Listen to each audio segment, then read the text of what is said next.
What's up, YouTube? Welcome back to the Rat's Den. I know it's been quite some time since I've made a Diablo 2 video, and with Diablo 4 coming up, I thought I'd talk about a little bit of my experience regarding Diablo 2 Resurrected and how I now feel about the control scheme. Let's just load up the Barbarian.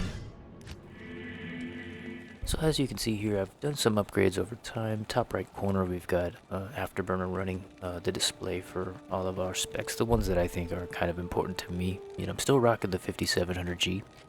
I now have a RX580, which I got at a pretty good price. It was a mining GPU, and overall, aside from some stability issues, it's an actually pretty rocking GPU, and I'm actually pretty impressed with it. But I thought it might be a good time to kind of showcase how the RX580 handles Diablo.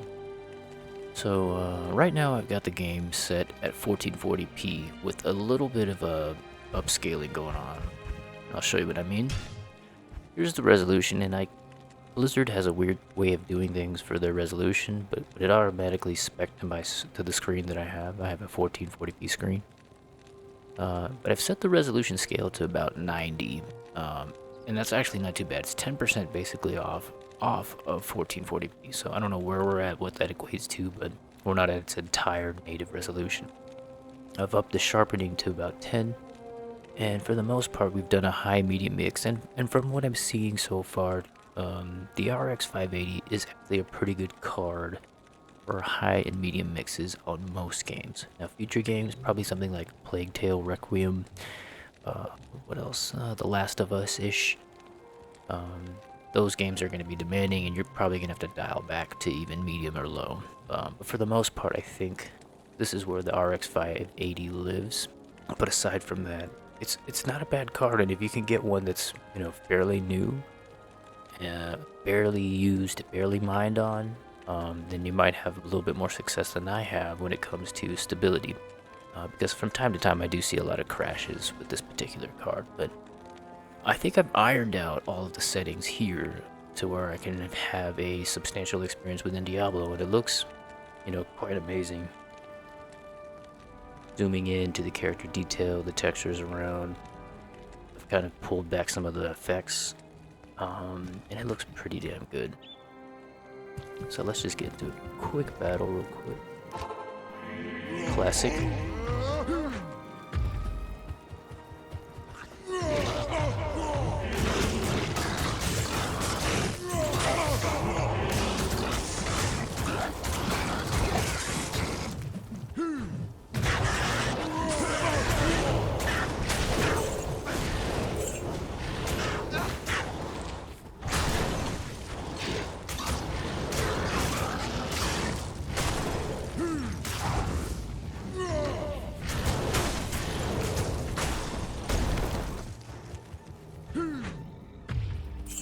I just love the Barbarian, man. He's such a classic character.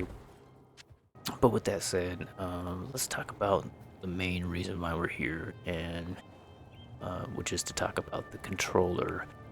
And what I mean by controller is, you can see down there at the bottom, I have my skills set to an actual remote controller. I'm not using mouse and keyboard. Now, I was a big proponent at the very beginning of Diablo 2 Resurrected, and that I was so used to mouse and keyboard, and I love the control scheme. But now I am here to tell you that I'm fully reverted over to the remote, and I don't see another way to play Diablo 2 Resurrected going forward. Now, I'm not going to say that it's not the best for all builds, like the Hammered In, for instance. I think you actually need the fact that to be able to telestomp onto enemies, and I don't think the Hammered In would be as effective in that perspective, in the telestomp perspective. He would still be great to teleport around. I don't have an Enigma yet after all this time, but I think that he can still be effective like the Sorceress by teleporting left and right and throwing some hammers. He's already pretty effective, but I've come to realize that I use a lot of charge now in replacement of telestomp when I don't have Enigma. But as you saw in that last battle, and you can see here, being able to quickly switch on the fly your buffs, and then having the ability to use all of the other shouts the offensive shouts, and then on top of that, having your main abilities and I call these like traversal abilities. Like that's a traversal ability. Same thing like the sorceress. She has her teleport.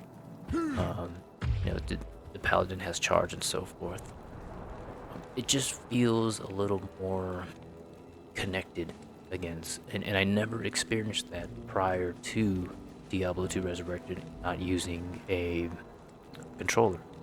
So that's why I kind of feel that it's going forward. We're probably going to have this philosophy where a controller is actually most suitable for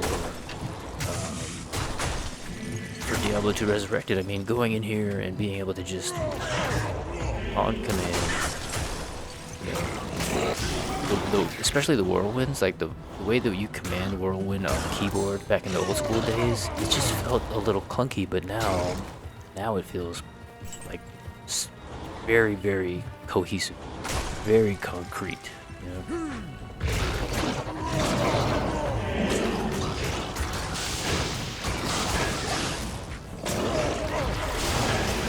See, and to me, that's a pretty big thing about the barbarian.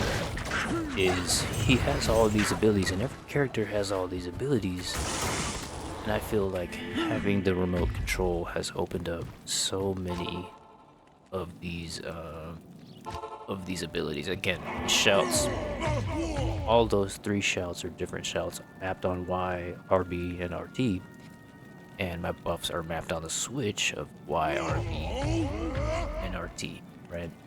My main attacks, traversal attacks, and so forth, right? And I even have space to map other stuff, but these are the ones that I've zoned in for this particular barbarian. So, and the same goes for other characters like the sorcerers. I know Diablo 4 is coming out, and the reason why I wanted to talk about this video is because I saw an Xmas video that says, basically saying Diablo 2 is probably the best Diablo 2 in the series, and I am a big believer of that perspective. There's a lot of reasons why I think Diablo 2 is better than the rest. But the one that I feel is most important, again, is the art style. Looking at these characters here, right? Looking at Deckard Cain, and then looking at Tyrael, and the barbarian character that I own here. When we zoom in, they just look like characters that... unique characters, I should say. They look like unique characters that belong in a unique universe. And once we entered the Diablo 3, it didn't feel unique anymore. It took away that Diablo feel overall, and that carries over into Diablo 4, and that's what saddens me the most. And what I mean by unique is that as soon as the next team who created Diablo 3 came in, they used their assets from WoW, and along with the assets in that game engine from WoW, they also brought in the slowness of it. Right? You can see me right here. This barbarian is just zooming along, but when you play in Diablo 4 and Diablo 3, it just feels like you're doing this the whole time. You just kind of walk, even if you're running, it just feels like you're walking. Whereas my barbarian speed is like boom, boom, boom, boom, like, and it's not necessarily an animation. It's not necessarily the actual speed of the character, because I know speeds will increase in Diablo 4, but I think what it is more so is the art pacing of the game, which was only delivered by the devs who delivered this game right here. Something that just ties probably into this this old school feature right here when we dial in, right? And this has been mapped to now more 3D, more upscaled, more defined area, right? The speeds have translated the right way, and it feels like Diablo. And one more thing about the art direction is, I think a lot of it stems from, in the old game we had these squares and we can only move on this axis right here, right? Now, enhancing that Diablo 2 Resurrected, we can now go all axes, right? And I think it stemmed from that. As far as speed, as far as movement, that's where that art direction comes into play. It's the overall art style, right? It's archaic, in a way, compared to the new platforms, compared to Diablo 3, compared to Diablo 4. It's archaic, and only that generation of developers could bring that feel to Diablo. That's why we love it so much. It was from a different mindset overall. They were a more mature team. They believed and read in things and felt things a different way than the WoW team did when they took over in Diablo 3. Because even though they're still trying to mimic that behavior, to mimic that feel of that art style, they probably will never ever do that because there was never a transition of that perspective, right? It's never going to be that way, and I'm until a new version of Diablo does come out, we are just gonna continue to see this asset things, because as a game developer, you continue to build your assets and new technology comes along, and what do? You continue to optimize your assets in order to continuously push out products that can be wrapped around that particular asset. So that's my spiel on the D2 versus D4 conversation. Here's my last little bit of advice that I wish would happen. I'm gonna say it's not going to happen. But here we are with Diablo 2 Resurrected, in the fact that we have placed the assets on top of that old system. In my mind, with these assets in place, is the foundation for the rest of the Diablo series. We have all the tools that are here in this specific world, this asset.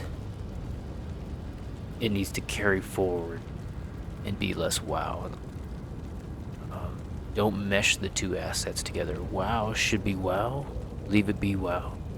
And Diablo, in this realm, should be Diablo and should continue that forward. But again, that's only a dream, and I know it will never come to fruition, come to life. But that's my spill. Hope you enjoyed it. We'll see you in the next one.